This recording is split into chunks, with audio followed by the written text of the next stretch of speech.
All right, so get ready, because today we're taking a deep dive into the world of a creature that honestly gives a lot of people the creeps. Yeah, they definitely have a reputation. We're talking about the Western Diamondback Rattlesnake. But we're going way beyond just the fear factor today. Right. We want to uncover what makes this reptile so iconic and why it's actually crucial to the American Southwest. Absolutely. I mean, everyone knows those diamond markings on their back and that unmistakable rattle sound. Yeah, those are dead giveaways. But did you know these guys can actually reach 7 feet long? It's pretty impressive. Yeah. We're going to unravel all those mysteries and so much more. I think you guys are going to be pretty fascinated by what we find. I think so too. These snakes are true survivors. They've adapted to thrive in some of the harshest environments out there. That's what's so fascinating to me. They can handle scorching deserts, windswept grasslands, you name it. Exactly. The Western Diamondback is like a textbook example of nature's adaptability. It's incredible, isn't it? They blend right into the landscape. Eh. Okay, so let's talk about those diamond-shaped markings. Yeah. I mean, those are what makes them instantly recognizable, right? Oh, absolutely. Those markings are like their signature, their calling card. Like a stamp that says, hey, I'm a Western Diamondback. Right. And the color variations, though, I think those are pretty cool, too. You can see shades of brown, gray, even reddish hues. I've even seen some that are almost a pinkish color. Yeah, exactly. It all depends on their habitat and what's Huh. going to help them blend in best. It's all about camouflage. Becoming a ghost in the desert. Exactly. Okay. So, speaking of ghost-like hunting, we got to talk about those heat-sensing pits. They're like nature's night vision goggles.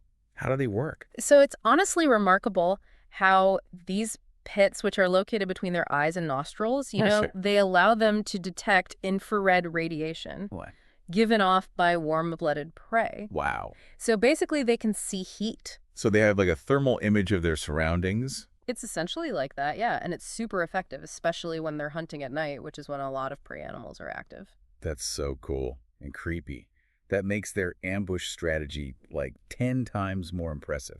I mean, they're not like cheetahs chasing down prey, are they? It's more about patience and then, bam, that lightning-fast strike. Right. They're masters of patience, like you said. Yeah. You might find them lying in wait near rodent burrows or maybe camouflaged along like a well-traveled path. Oh, so smart. And then when the moment is just right, they strike with incredible speed and inject that potent venom. Right, but the strike is just the beginning, isn't it? So how does the venom actually, like, disable the prey and help the snake, like, digest its meal? It's amazing, actually. So their venom is a super complex mixture of hemotoxins.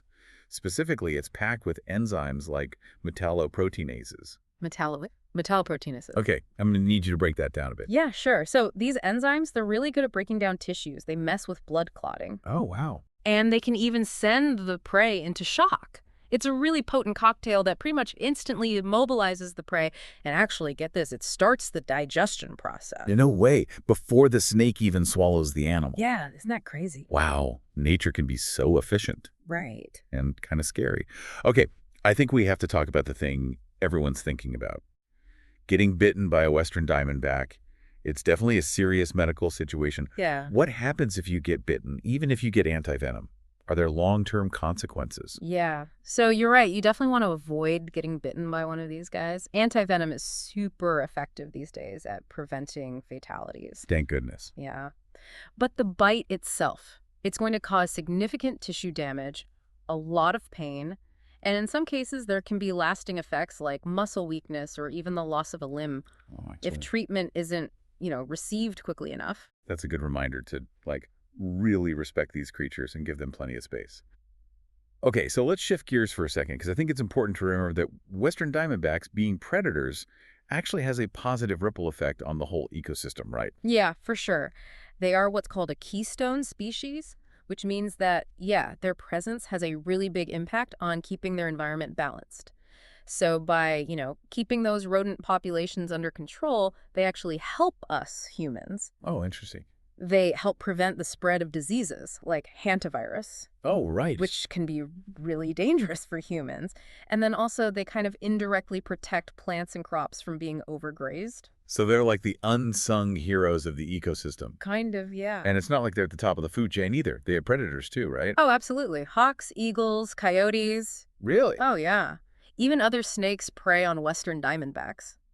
That's crazy. They're all part of this delicate web of predator and prey relationships. Wow. It's amazing how interconnected everything is. But sadly, these snakes face a lot of threats. Mm.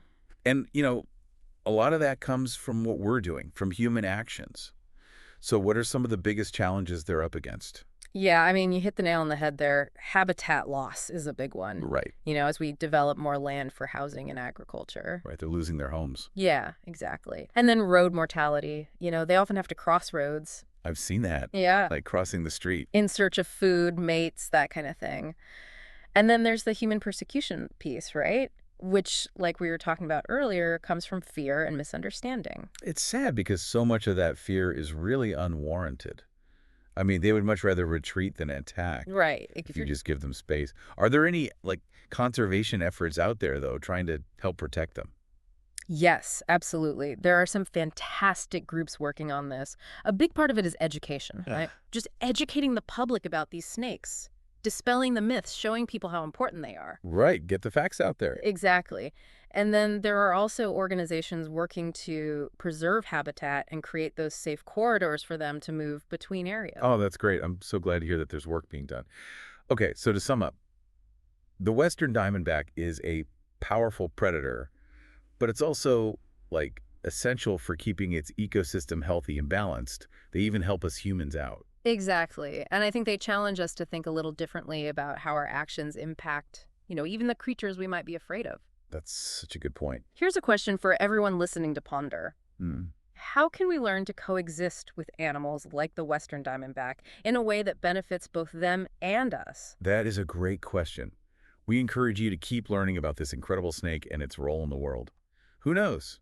Maybe you'll even come to appreciate this really misunderstood creature. I hope so.